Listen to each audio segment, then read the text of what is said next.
everyone, and welcome to the next episode of Theory of Us. My name is Ed Barlow, and I am joined today with Dr.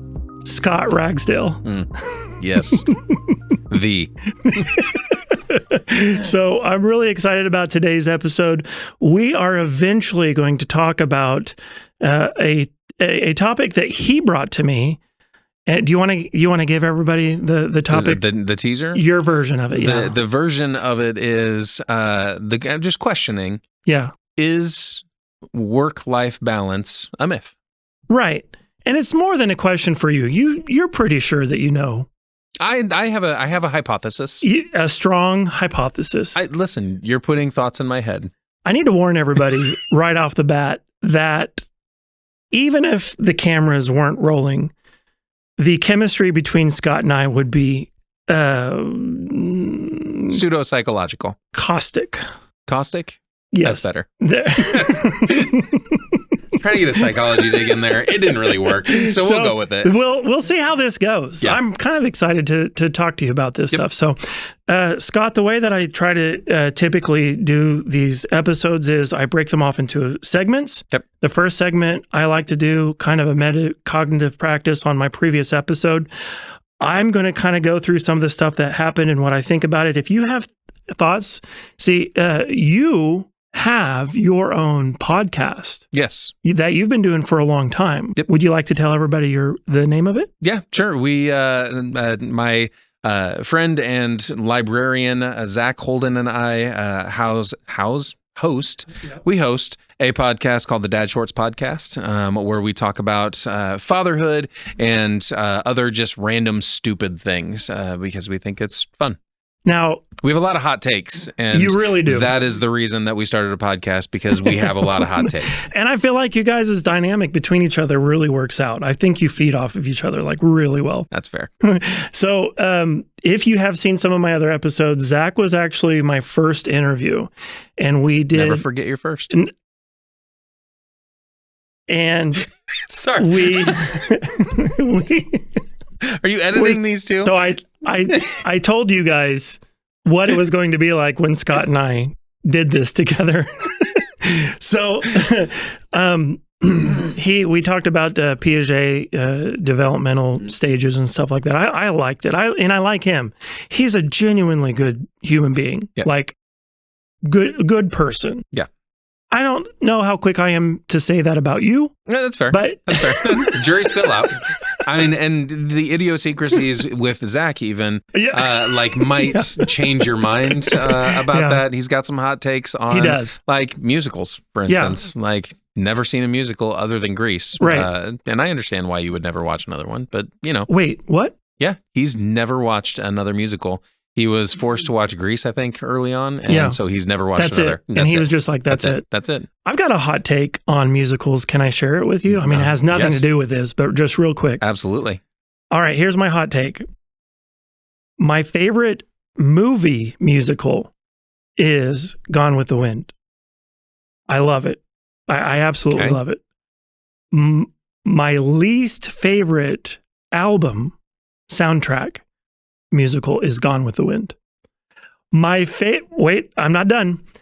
My favorite soundtrack musical is Phantom of the Opera.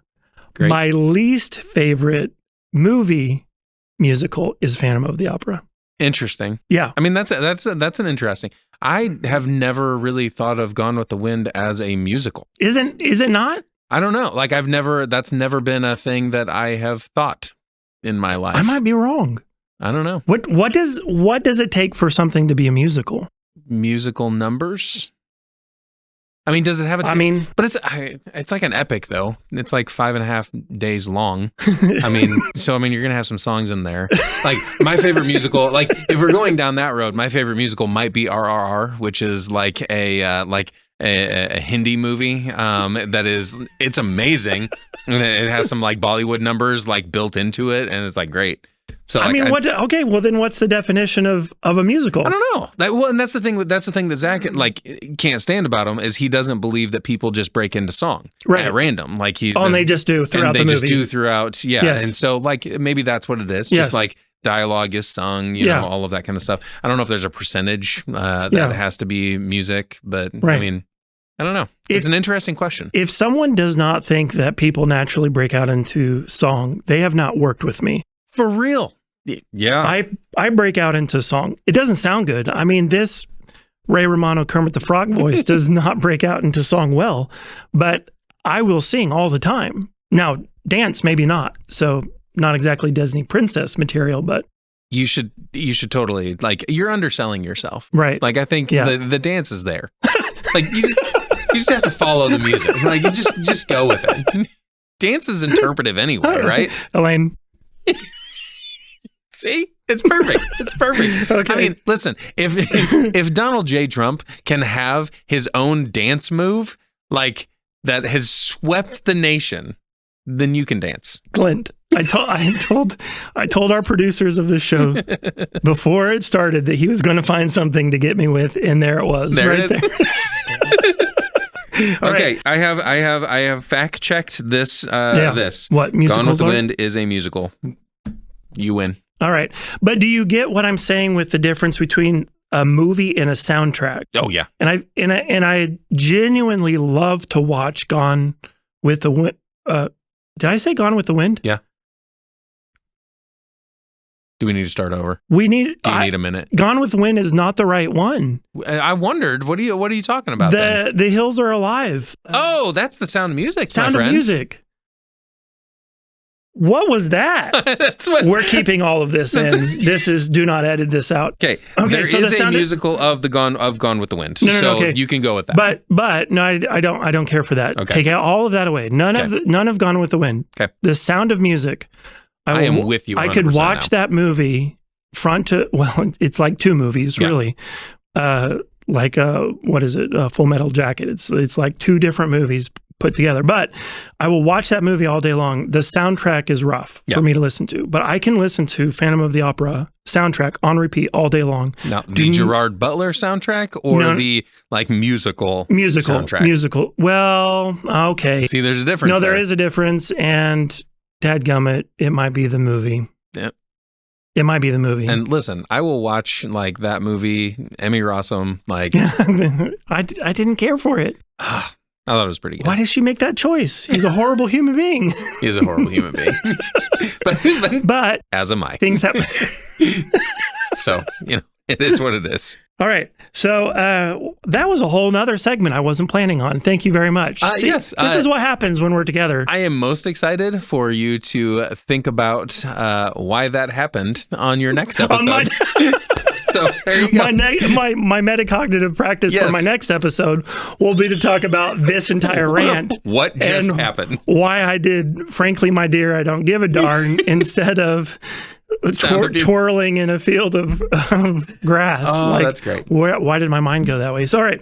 So starting my first segment on metacognitive practice, what I like to do, and I hope that we as human beings practice it more often, and that's why I want to do it in this podcast, is it never hurt. I don't want to look back on something that I did before and beat myself up over it. I think that's not a healthy practice at all.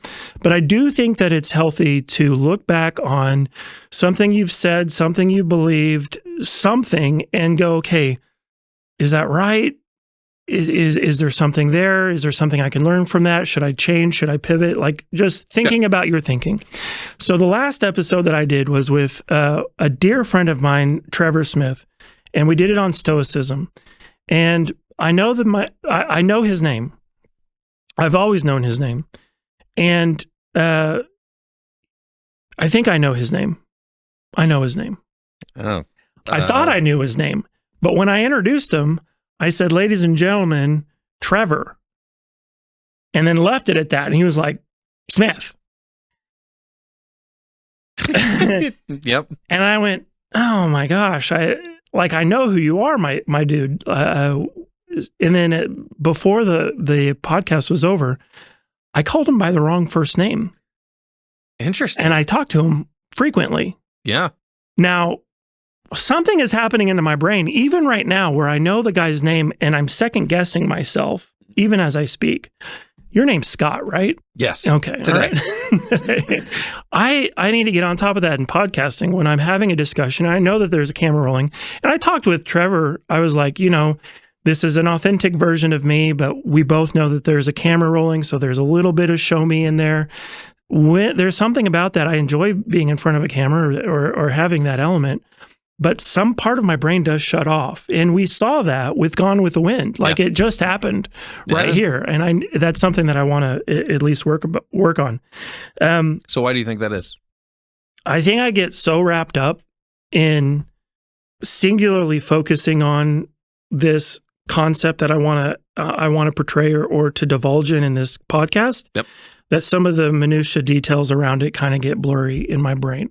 And it's not a matter of I don't know who you are. When this is done and everything's done, and I go back to real life, I'm going to have all that stuff on offer. But I don't know what it is right now. Like it gets blurry. The thing that reminds me of, like all the time, I say in my head this line from The Last Samurai. So we're talking about Tom Cruise, and he's learning to fight with a sword. The way of the samurai, and the guy that's teaching him how to fight just keeps on whooping him. Like every time he uses the doken, he's just getting the tar kicked out of him.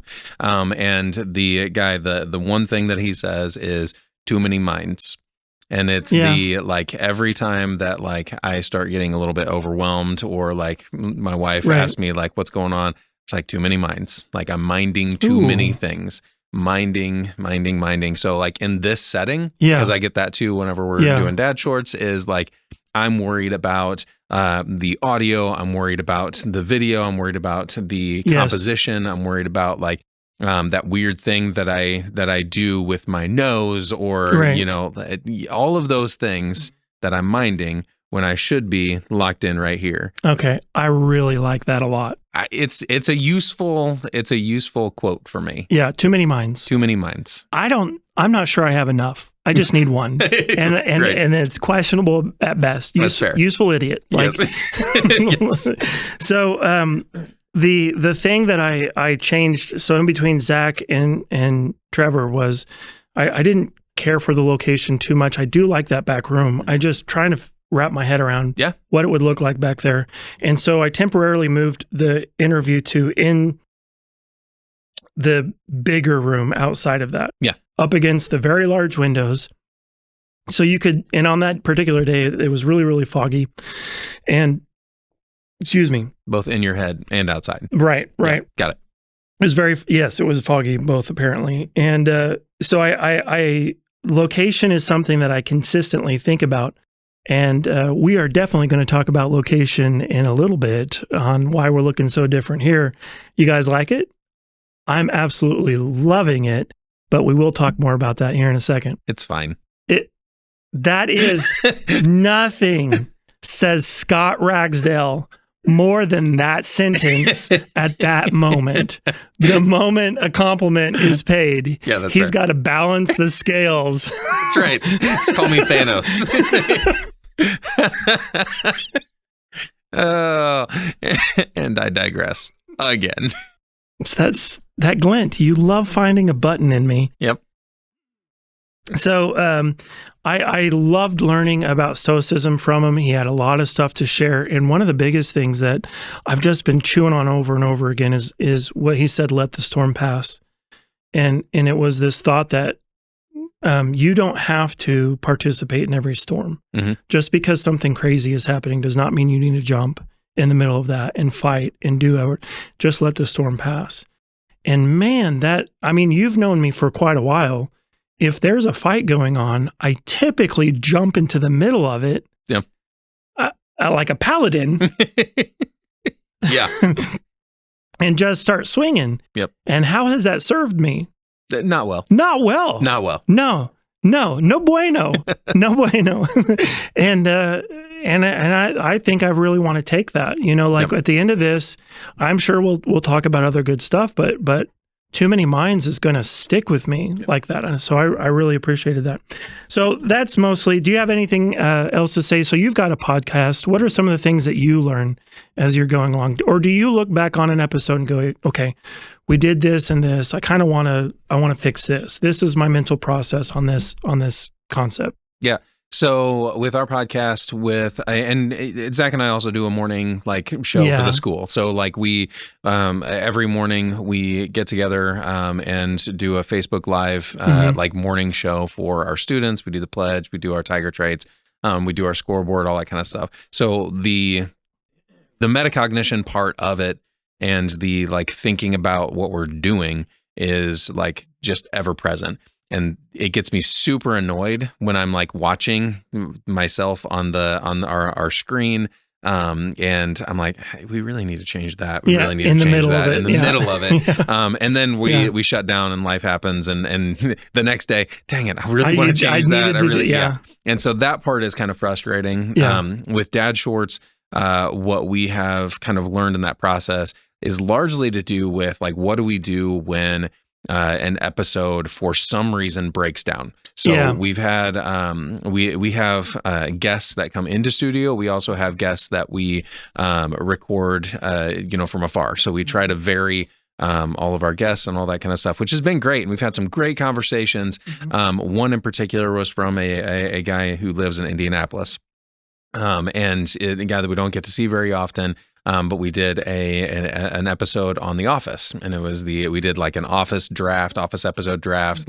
It was the best. I think we did if you're going to tell somebody the 5 episodes of The Office that they need to watch back to back to back to give a good, well-rounded chance to The Office. What are your episodes going to be? Right. And it was good episode, great conversation. Yeah. And then I listened back when I downloaded the video elements and all that kind of stuff, and the audio was trash. It was completely trashed. Right. It wasn't even we've had a couple of episodes that are bad audio that I was like, okay, you can still hear us to a certain extent, but that one was so bad, and it was such a great episode, and I was like, okay, well, I can't post this. We can't post this as a Dad Shorts episode because it would just be video of us laughing at each other.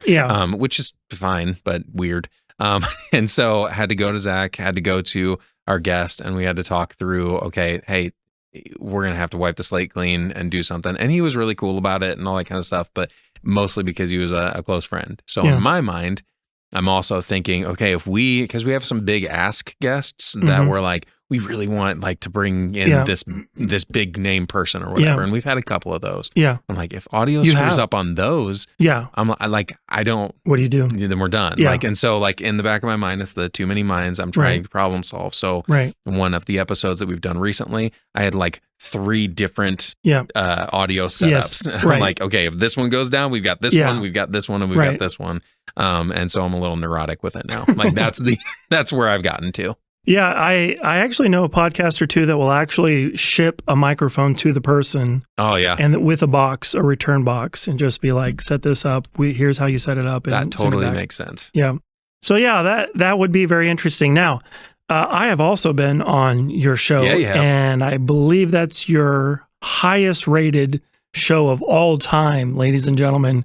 Most watched, highest rated, best episode ever. Maybe that, but not the highest rated. Highest rated is episode 4. It was Tim Head was on our show, and he laid some truth bombs. It was great. You're up there. Your episode is up there, but I can't let you do that. I can't let you have that paladin moment. You're a bard. Did I just find the button? No. Okay. No. All right, that was all an act. Okay. Yeah, we'll see. All right. So I think that's good for metacognitive practices. And we're ready for the next segment. Here we go. Today's episode was captured, edited, and produced by Shadow and Light Creative. Shadow and Light Creative crafts cinematic stories that captivate, inspire, and elevate brands, organizations, and audiences alike. They deliver exceptional video production from commercials to social media content, feature films to podcasts. They bring creativity, dedication, and a commitment to excellence to every project, ensuring your vision shines brightly. Visit them online at shadowandlightcreative.com.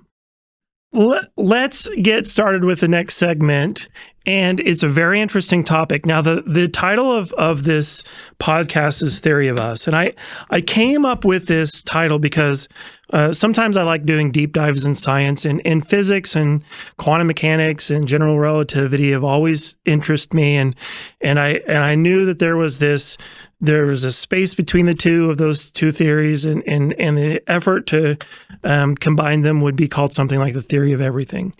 And I remember thinking one day, okay, the theory of everything is really nice, but what about the theory of us? And that's where that phrase kind of stuck with. Like, I love that people are out there trying to figure those things out. And if I'm watching videos, like scrolling through something, I'm watching those physics videos. They just intrigue me. But I'm really intrigued on who are we as a species? What is going on in our brains? What's going on when we're in groups? What does it mean to function as a human being? And you brought up this very interesting topic. I think it's interesting, at least, about whether or not a work-life balance is a myth. And what I'd like to do, if you don't mind, is to just kind of throw the ball in your court and let you kind of fabricate and construct what maybe even what the concept is, any background you want to give, or just construct it as however you want to present it. Okay. I think the biggest just piece of context that anyone watching this would need to understand. One person, yeah. And the one person that's watching this. Hi, Dad. Hey, Tom. The one person, Tom, for you. The context for this is I like to just throw random statements at my friend Ed here just to see what happens. Right. So I will randomly say just some outrageous things, right, tell him my recent hot takes, yes, just to see how it lands, just to see that look in his eye, yes, where like his soul just becomes deadened. Right. Like, that's what I'm going for. Right. And so normally it's just, interesting things, whatever. You know what you're seeing? You're seeing a train in real time get off the tracks. Yes. That's what when you see that in my head, in my eyes do this and cross over. Yep. The train, you cut my wheels off the track. And so I'm like, how do I get back on? Yeah. And you see me derp in live.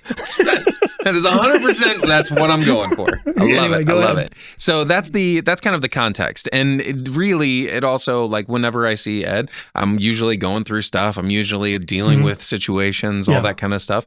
And I take out my own personal, like, frustrations out on you, Ed, right, just to make myself feel better. Right. Is that called bullying? That might be bullying. No, I make myself feel better I think that's just our relationship. Okay, that's fair. Yes, that's fair. Yeah. And we have great conversations. We really do. You also throw stuff back at me, and we have good conversations about you have to this. deal with someone hyperventilating about nothing. That's true. And I'm like, hey, I know your life's in shambles, but have you thought about constantly hyperventilating about literally nothing? Yeah. My life is much ado about nothing. Like, I'm okay. I've got a wife and 3 daughters. I have a steady job. Life is good. Absolutely. But my hair is always on fire, or at least I'm thinking that it is, and you have to deal with that. So no, you're not bullying me. That's fair. It's tit for tat here. Yeah. Okay. So go ahead. All right. Deal. Yeah. So that's the context. So I says to my friend Ed here one day after school, I'm like, okay, I've been thinking about this topic. I just like to talk. I tell like my staff, I tell my friends, I've got opinions on everything. Mm-hmm. Doesn't mean that I think that I'm right about everything. I just have opinions on everything. And I just love talking. Like, I love having these conversations of like, okay, I'm going to throw out a random thing like, and that's what Dad Short's podcast we talk about a lot is, stupid things. Ed and I have had conversations about, like, is cereal a soup, right? We've had that conversation so much, it became the topic of one of our conversations in a short film we made. That's right. And so we have these discussions frequently. Right. So this particular day, I had been, I don't know, maybe called out or been told that like, hey, you really like basically have no work-life balance. Because I'm a bit of a workaholic. I'm a bit of a, like, I just get the job done 27 hours of the day. So like going full force. Yeah. And the statement really like hit me maybe wrong in that moment, because I'm like, I don't feel like I do. Mm-hmm. And so if I don't feel like my work-life balance is off and I work 27 hours of the day, right, then what if work-life balance is a myth? Is not real. Yeah. Right.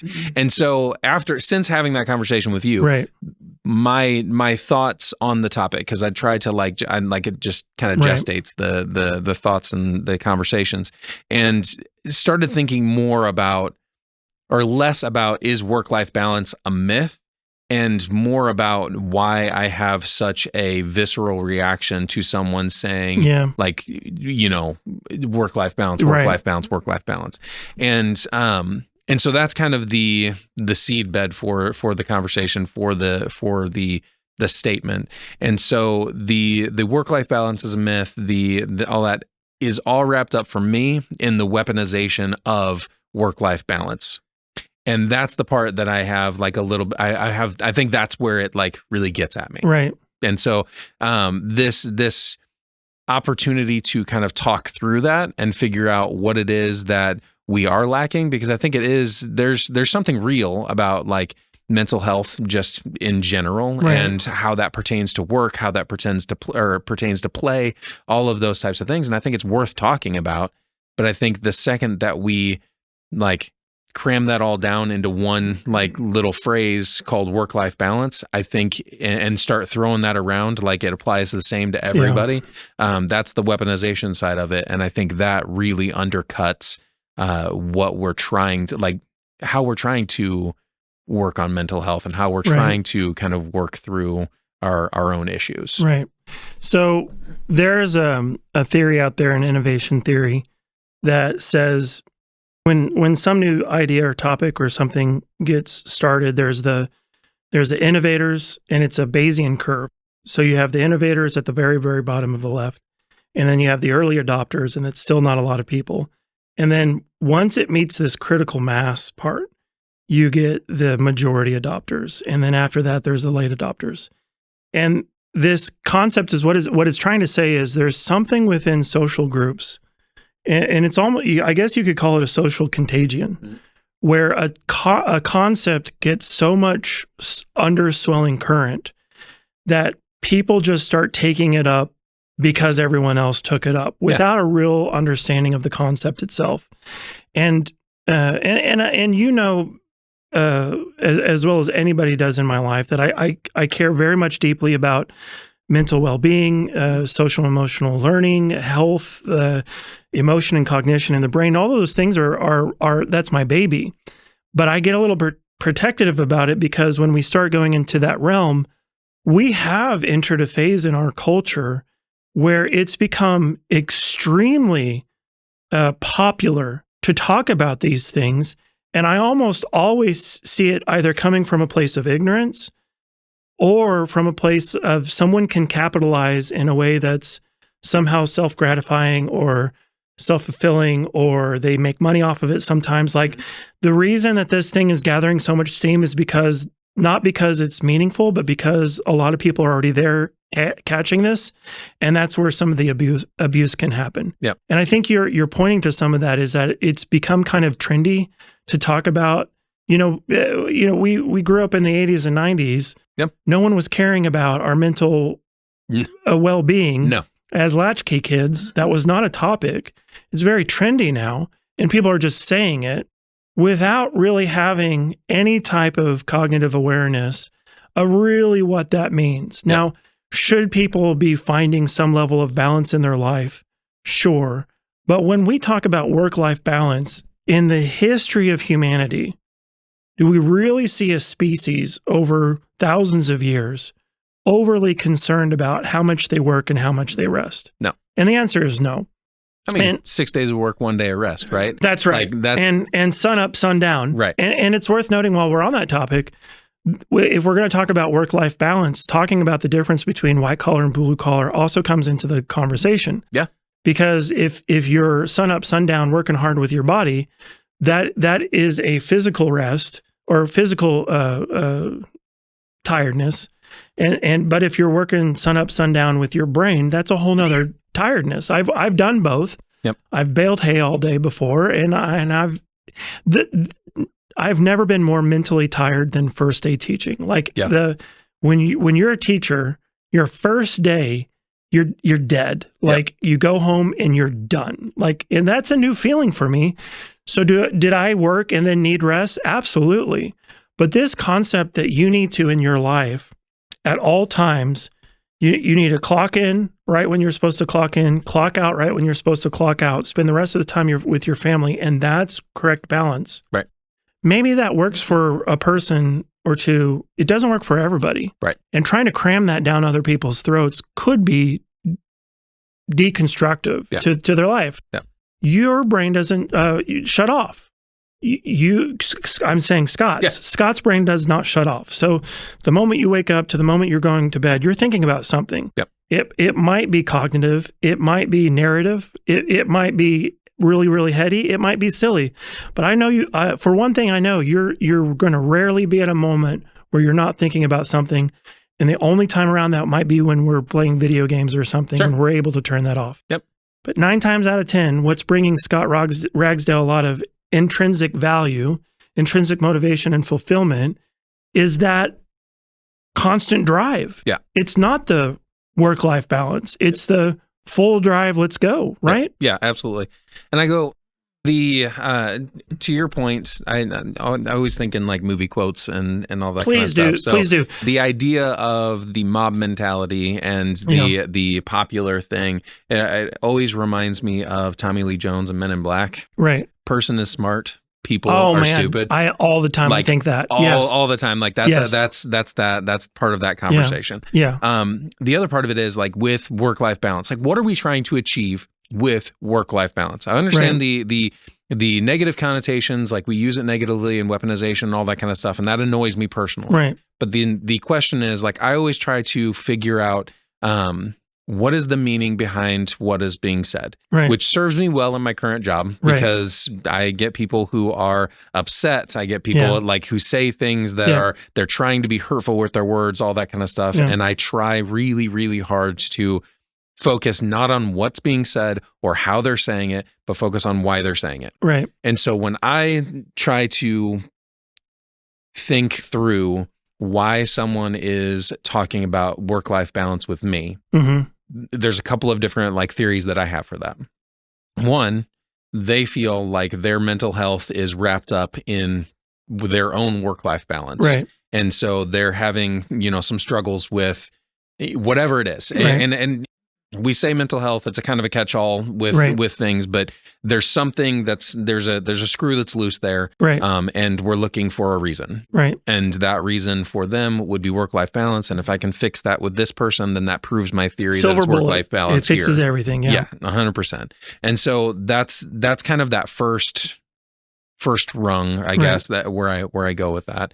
The other part of that is like, what is your goal? Like, what is the goal in ringing that bell? Right. Is it to bring other people joy? Possibly. Right. Is it to like be a stalwart warrior for the mental health of others? Maybe. Right. And so like from that, like that's fine. For me, when I look at work-life balance, and I truly believe we were made to work. Like that was that's the original intent. And when I am working and whatever it is, right, the act of like that work and accomplishing that thing and living in like what I was made to do brings me joy. Right. Like it's hard. Like it doesn't mean it's like not mentally draining and all of that kind of stuff. And there are times where like just mentally you hit a brick wall and you have to like go eat a bag of chips to like reset your brain. Like there's that's a real thing. Right. But I don't see that as being work-life balance. Right. I see that as like a soft reset of your brain.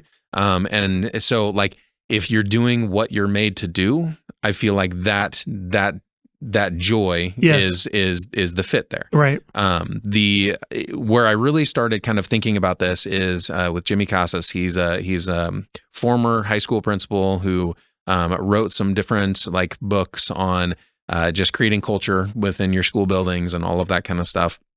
And one of the things that he was talking about with work-life balance is instead of calling it work-life balance, focus on life fit, because we all know that like, I know. Let's go this. We don't want to talk about everybody knows, but for me, I have 4 kids, and there was a time where like I would wake up in the morning, and in their developmental stages where they were at, like I could not see straight. I could not the word silence, like I could not understand it, could not comprehend it. For us now, like October is that time where like I cannot do anything from August to October because it's not work, but it's like school, it's band, it's swim, it's all of the activities that they're in.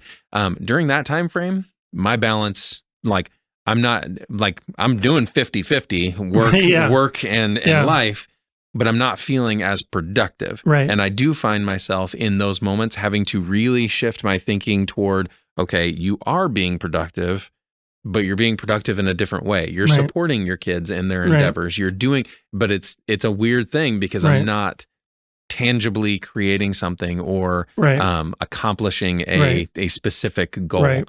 But those times in your life, like that kind of dictates a little bit of how much you can spend, like how much time you can spend doing these extra things for your job or doing these extra things for, friends or family or whatever it is. It's that life fit. Having young kids is different than having an empty nest. Like there are different times and all that kind of stuff.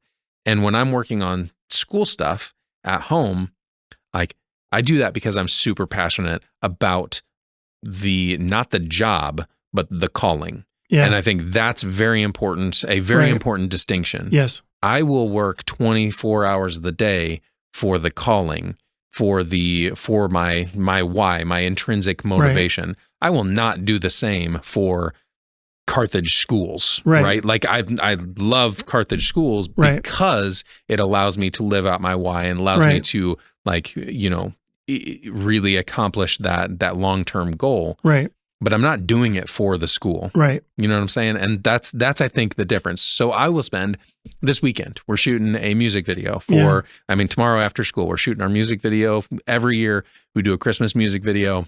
You kill it, man. Super fun. It's super fun. It's a good culture builder.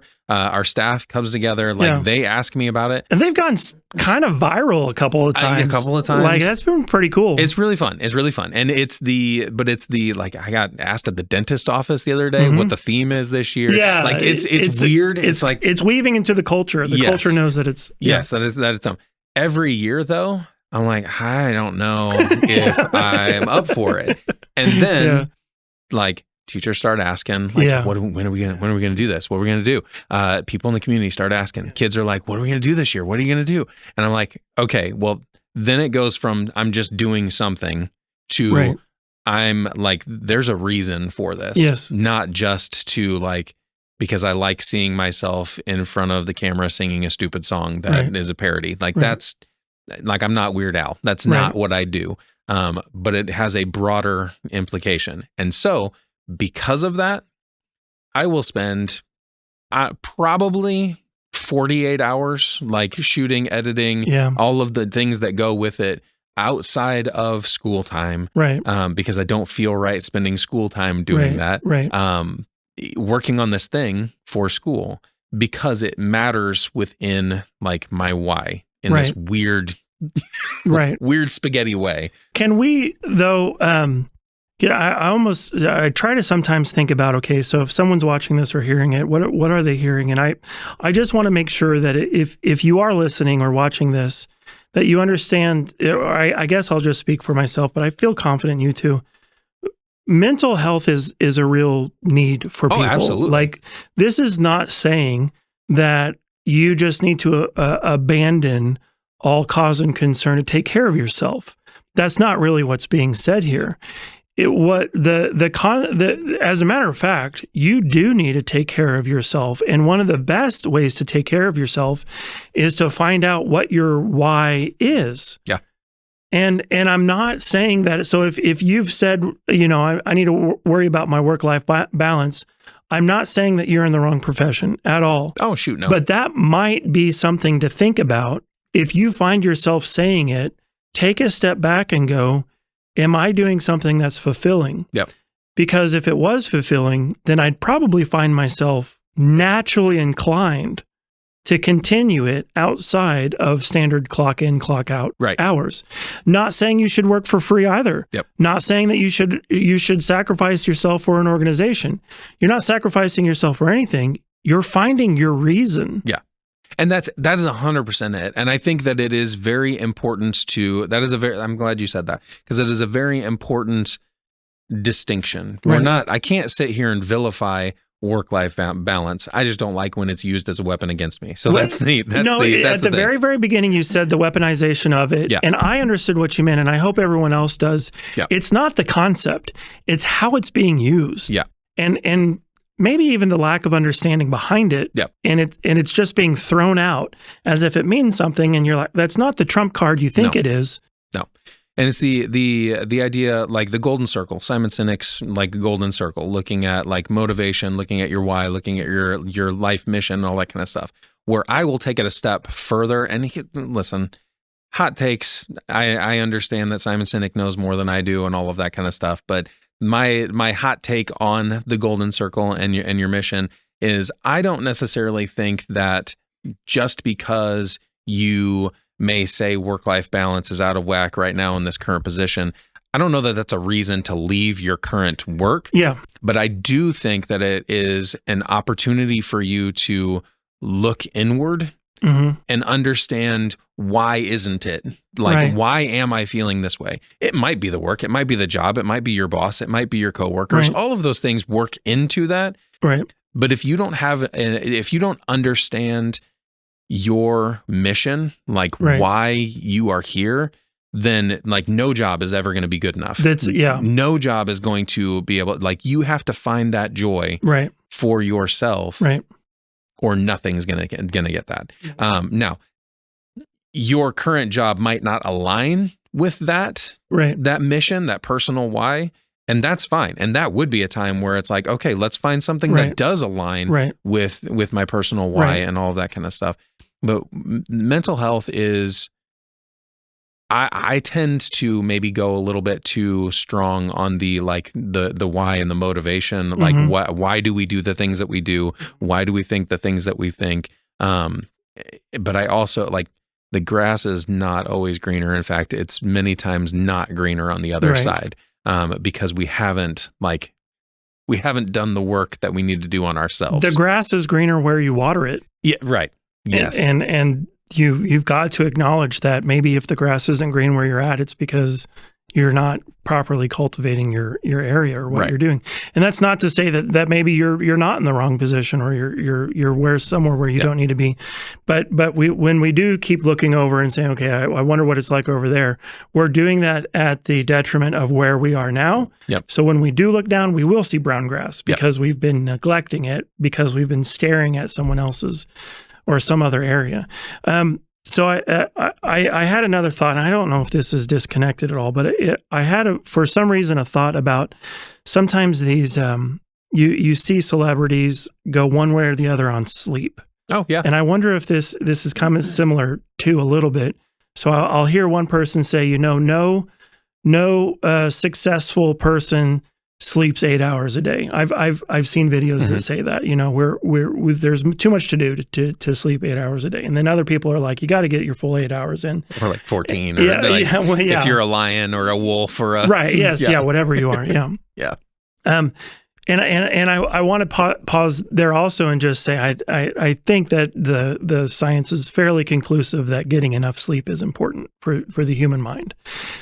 What that means to each person could be different. Yeah. Right. Now, I'm not saying it's wildly different across the board, but just because, this person boasts about, I go to bed at 10 and wake up at 4 every day, and that's good enough for me. Fantastic. Good for you.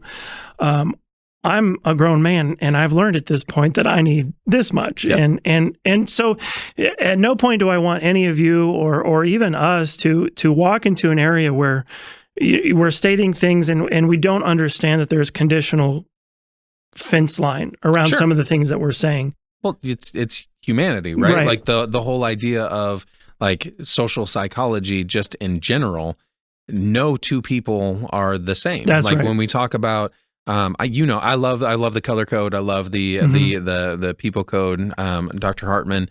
And I like it just as an opportunity to get to know people. Right. But no person, like I'm a yellow red, but no yellow red is exactly like any other yellow red. Right. And there are times where I like have like traits from the white realm to that go in there, from the blue, not very many blue traits, but some of them like show up. I can vouch for that. Yes. There's not a lot of blue. Not a ton of blue. There. Not a ton of blue. But like it's all the different times. And the point of that is learning yourself, your natural strengths, limitations, all of that kind of stuff, but not just so that you can lean into your limitations and say, well, I did that because I'm yellow. Yeah. But more to grow in the areas that you're weak in, or interact with other people and understand their strengths and limitations a little bit more. And I probably went down a rabbit trail on that one, but the idea that we are all the same is preposterous. Right. So, anyway. No, it's along those lines, because if we're talking about this concept of work-life balance or finding something that's meaningful to you, the first step is to know yourself. Yeah. And I would very confidently say that a lot of adults that I know, that I've worked with, whether it's at schools or elsewhere, didn't really know what brought them joy. Yeah. And that's the saddest scenario I can come up with. I know that you like Simon. I don't so much care for him too much. I like that concept. Yeah. Know your why, because that's kind of the center of this universe we're talking about. Yeah. If we're going to talk about what is it that I'm supposed to do here from the time I'm born to the time that I'm packing up and leaving, what's the drive? What's the purpose? What's the meaning here? Can be a very enriched, motivational, meaningful concept. And if you're going through life without that, that can be very deadening and numbing and problematic. And in those cases, you would be looking for balance, and your balance is come home, crack open a cold one, fall asleep in front of the TV, go to sleep, wake up, mind-numbing work, come home, crack open a cold one.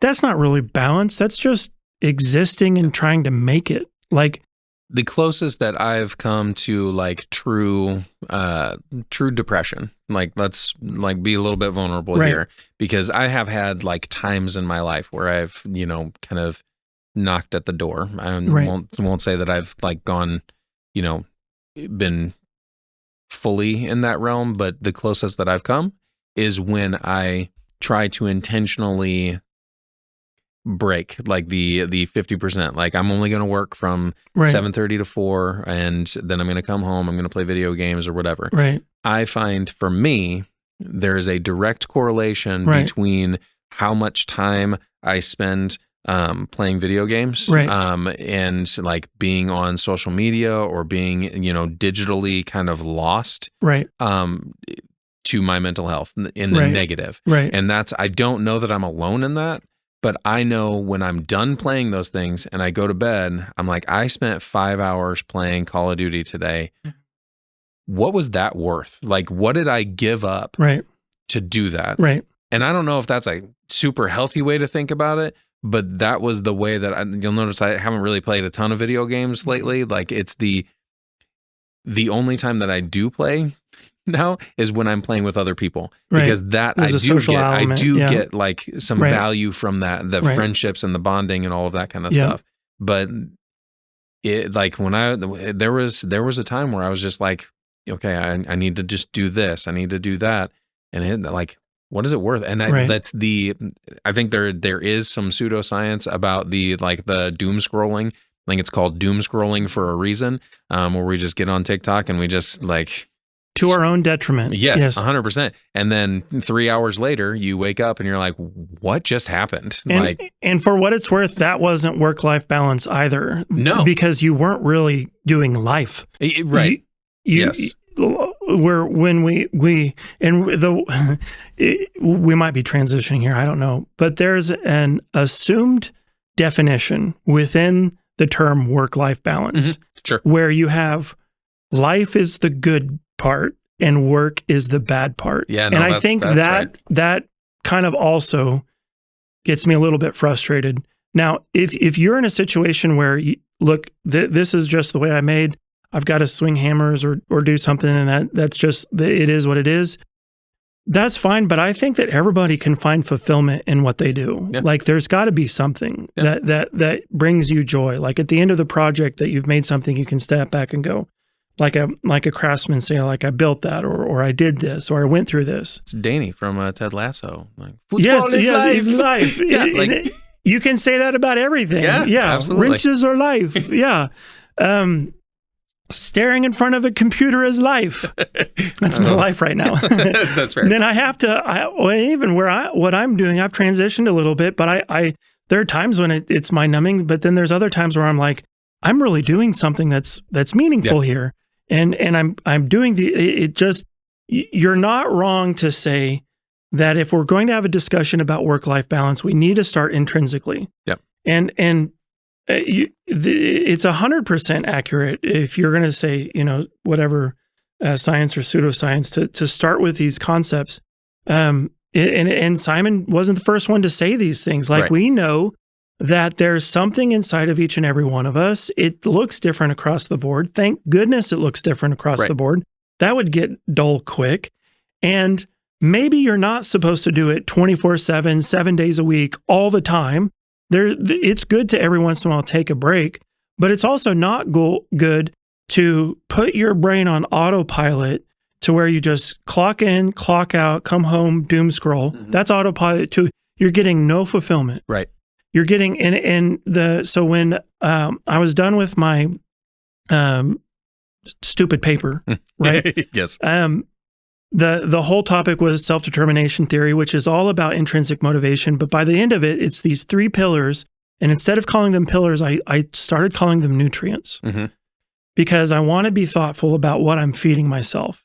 And what makes my brain motivated is autonomy, competence, and relatedness. Mm-hmm. And I stand by that. I really believe those are important nutrients inside of my body. And if I'm lacking in those things, then I'm going to start hurting myself and going to work where I'm just my mental frame of mind is I'm just clocking in, clocking out for that paycheck. Right.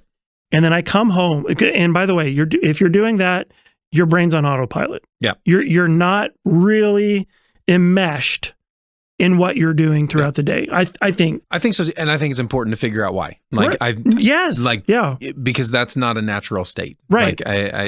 Sorry. And then you come home and you doom scroll or whatever, you stay on your video games or whatever, you're still on autopilot. You're not feeding yourself those nutrients that you need intrinsically. Right. And this concept work-life balance means, clock in, clock out, go home, do nothing. I think that's a subliminal message of that. Am I? Yeah, I would imagine so. And I think I don't want to speak for you, but I think that's what we're kind of bucking against here. Because if first of all, the concept of work ought not be a negative definition. Right. We're painting it. Balance means light and dark. Listen, good and evil. Sometimes being a parent is work. A lot of the time. And the idea, and so we're confining work to your job, which I think is maybe problematic. And I think if we're metacogniting next time on this, maybe thinking through that part, because I think I am in this conversation deferring a little bit to like work is just the job, and I don't think that that's correct, because. And I think when I've had this conversation about work-life balance, I think it's important to recognize it's not just a mental health thing. It's also like a familial health thing. And I go back, the one thing that I remember from college, there's one thing that I remember from college, and it was this life science class. Guys, that I had if you just learned one thing from college, you did well. Yeah, there you go. It was an expensive lesson, it was but at least get one thing. But it was what you were saying. Similar. It was not. Hold up, everybody. He's going to say I retract what I said. The one thing that he remembers is something I said. This is very meaningful to me. Go ahead.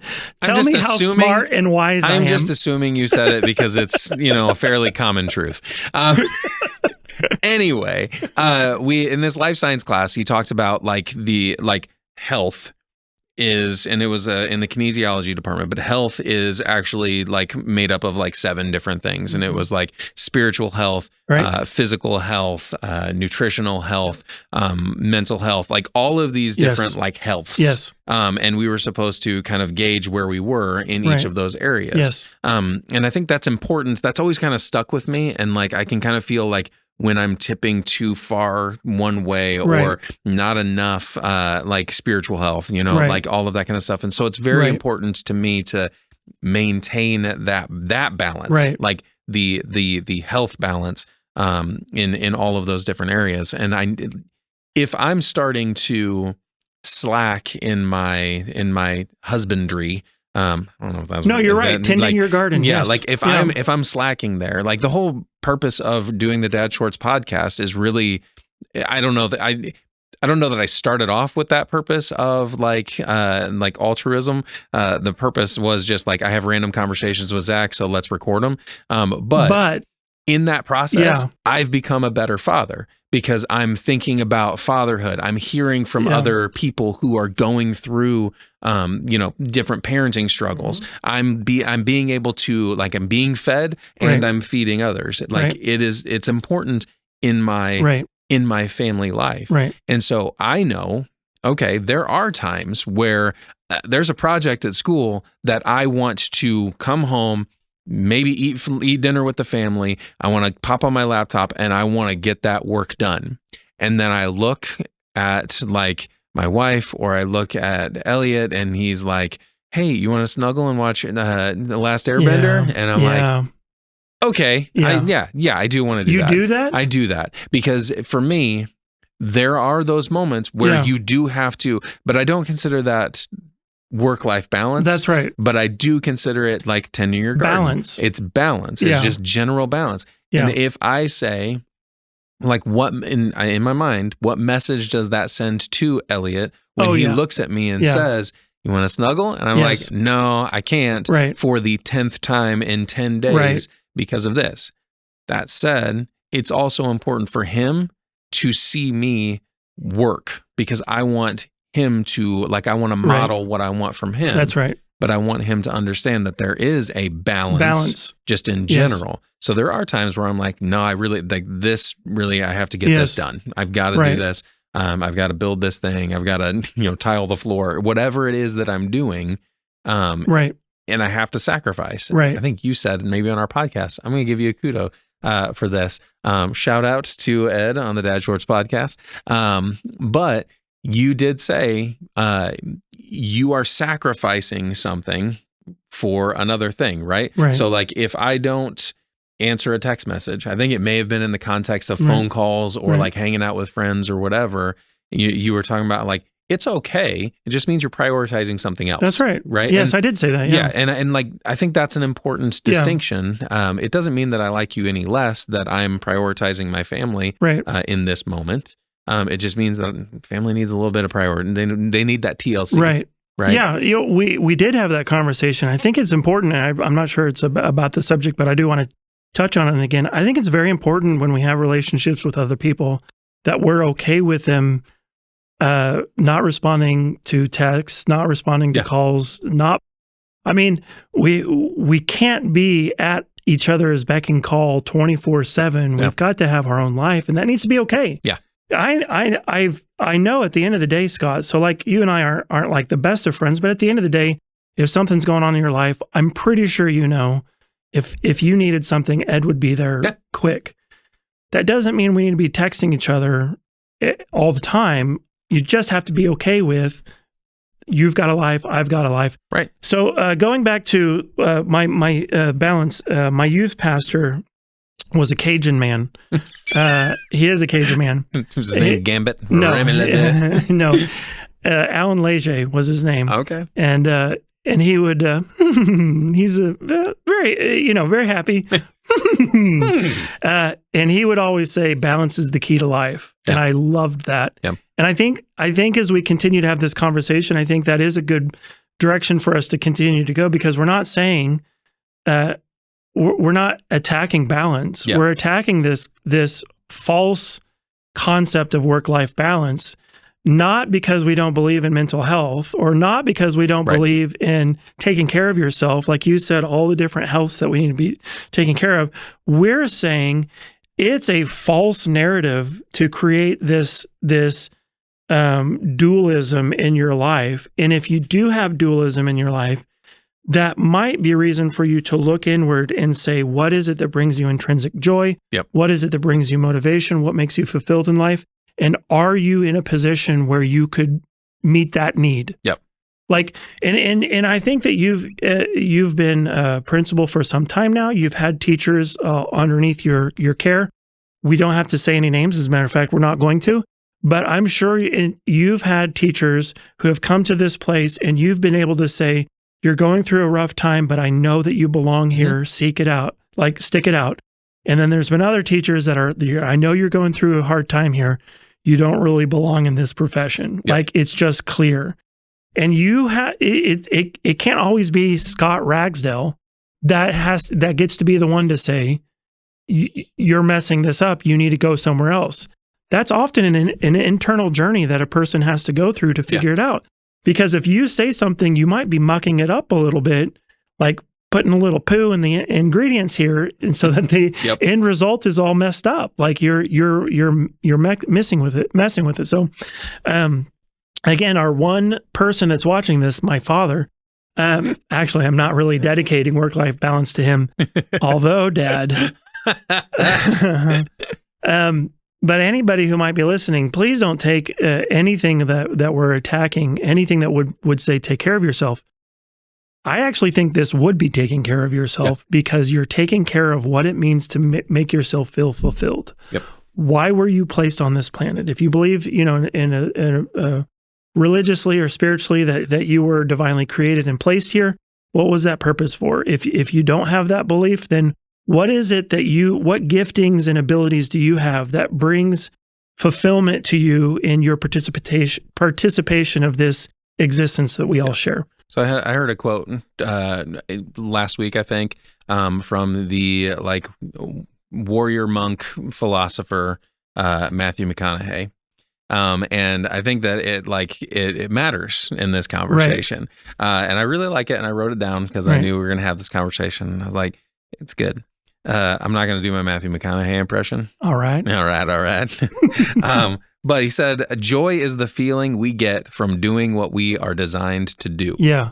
I thought that's right. That's really the synthesis of this conversation, right? Yes. What were we designed to do? Yes. And and I love that feeling of joy when we know what we've been designed to do. Yeah. We're doing that. It all meshes.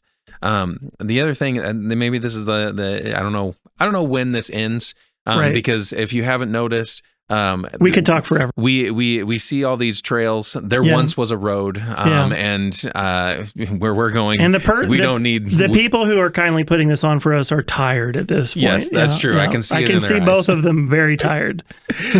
So the last thing that I will kind of say to this is finding that joy starts with gratitude. And we talk about that at school, and we talk about celebrations. What do we have to celebrate and all that kind of stuff. And unfortunately, we don't do a really good job at celebrating. And I'm super guilty of it. Right. And Laura, my wife, and I, we started a long time ago. I read a book by Daniel Pink, and it talks about happiness and all that. But no. Sean Aker, wrote about happiness and the science of happiness and all of that kind of stuff. And he talked about a gratitude journal and like finding 3 things that you can be thankful for each day. And like what that does to your mental state. Yes. And that to me was like kind of game changing. So and it's little things like what do we have to celebrate? What do we have to be thankful for? Right. Because gratitude reciprocates, right? Like 100%. if we are in that positive mindset of what do we have to be thankful for? Because there's a ton of crap. There's a ton of like negative things. What can we do with the positive? Yeah. And having a mindset of gratitude does not mean that you're just prancing through the tulips. There's nothing wrong with life. Yeah. This didn't really suck and I hate this, or like, it's just not focusing on that. Right. Like, I acknowledge that this was ridiculously dumb. Yeah. However, given the grand scheme of everything that's happening, and you choose to look at something else, and social psychology is an interesting field. It's gone through some problems because a lot of the studies don't replicate, and a lot of this broke down with something called priming. So there was these studies that say, you could prime people to start thinking or behaving a certain way. To some degree, priming has proven to have some effect. And what you're saying is like a personal priming. If you focus on gratitude, you're kind of priming your brain to start thinking more positively about things. It doesn't mean you ignore the bad. It doesn't mean that you ignore that, okay, I really didn't like this. I need to address this at some point. This was bad. This has to be addressed. And then you go back. You don't focus on it. You don't stay there. You specifically make sure that your focus, your attention goes back to gratitude. However is a big word there. This happened. However, if we take a look at the whole story here, guys, we have a lot to be thankful for. And that kind of builds on that, I think. It's very important to me that we focus on the good that we have, and it's so much kind of builds into who I am as a leader in my building, who I am in just a leader of my household. I try really hard to, like, even when like the wheels have come off the bus and they were just rolling down the street, having a positive disposition, understanding that like there's still a lot to be thankful for, and I don't need to pass my negativity on to the person that I'm talking to. Like that's important. Yes.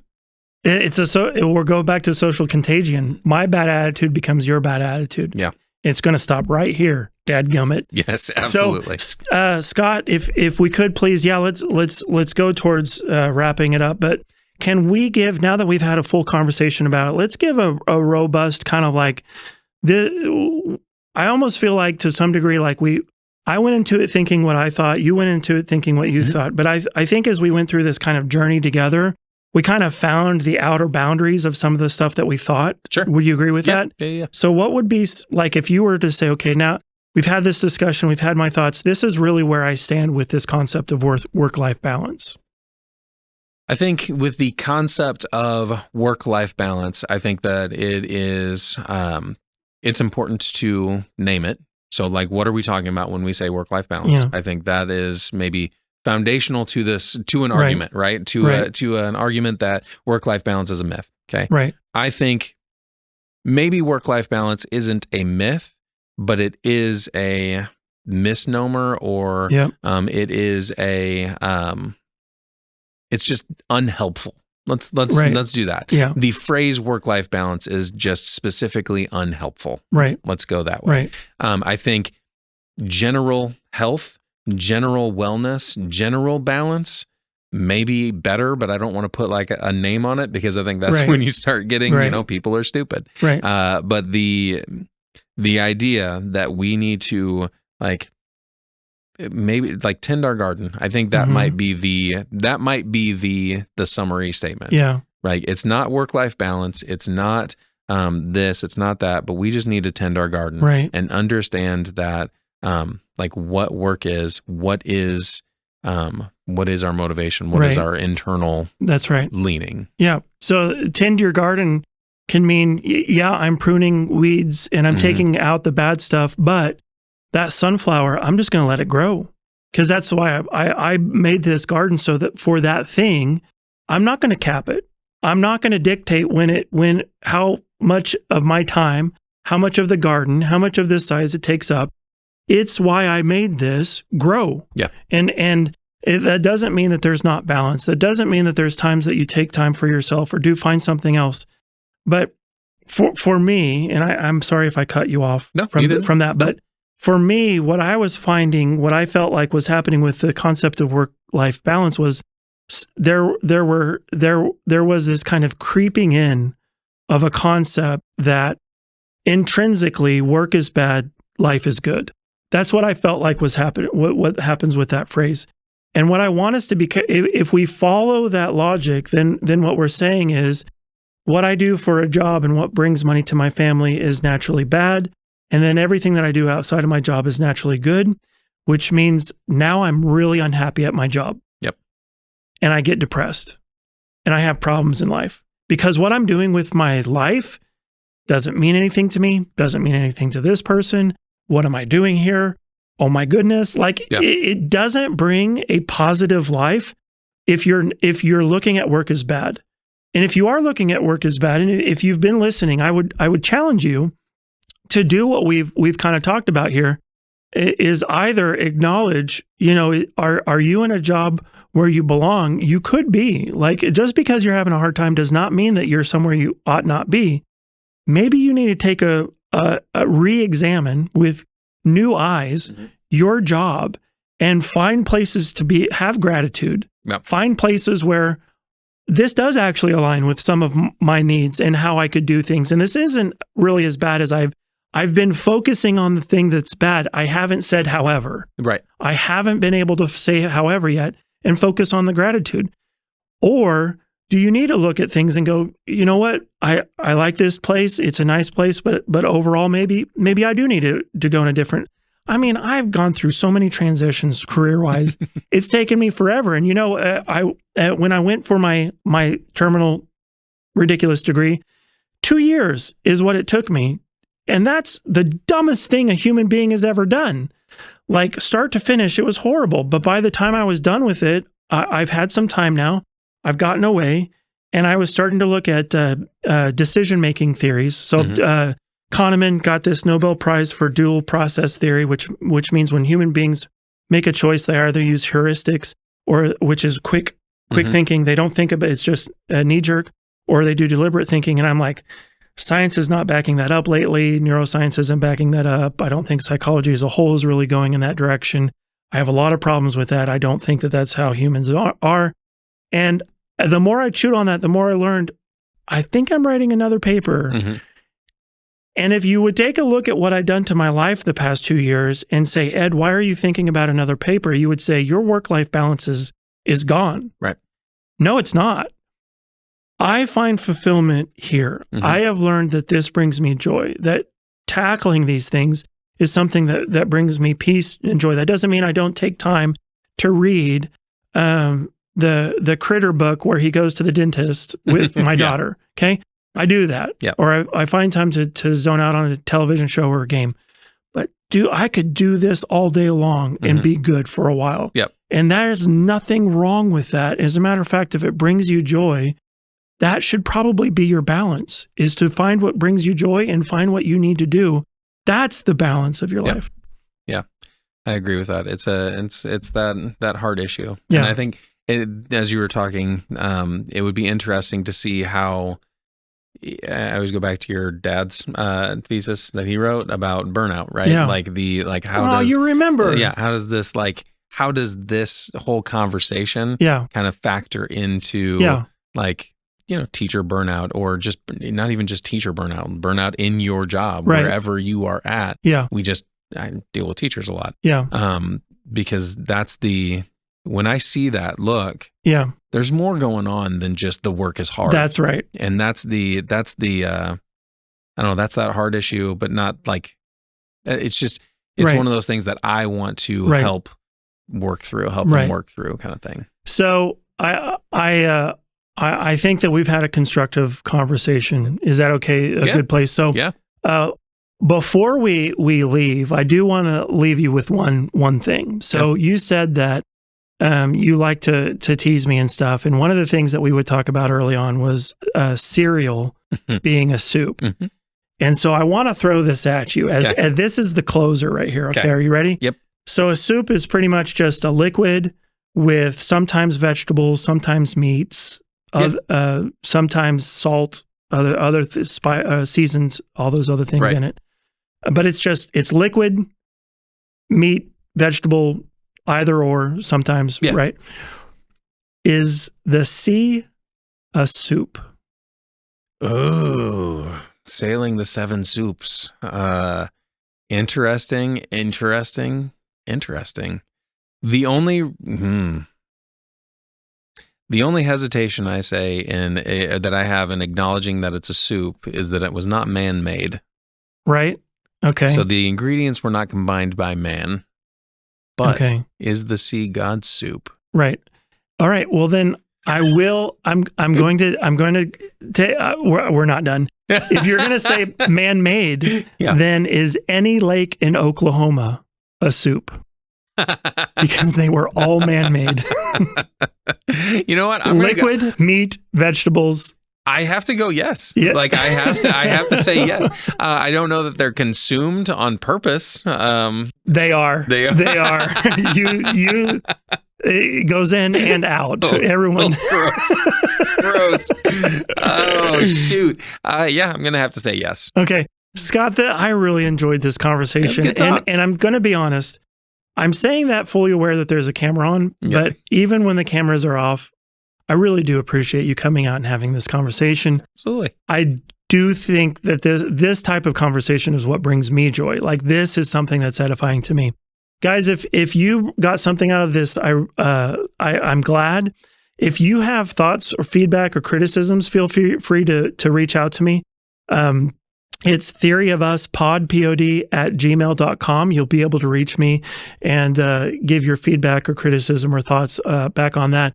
We're not saying don't take care of yourself. We're actually saying this might be the way to take care of yourself, is to find your why, find your reason, find the things that make you motivated. Balance still, but find those things that are important to you, and then don't worry so much about clocking in and clocking out. Clock in and clock out on what makes you happy and doing things that are good for you. So thank you so much, Scott, for coming on this podcast. Thanks for having me. I hope you had a good time. And thank you very much for watching Theory of Us. We'll see you next time.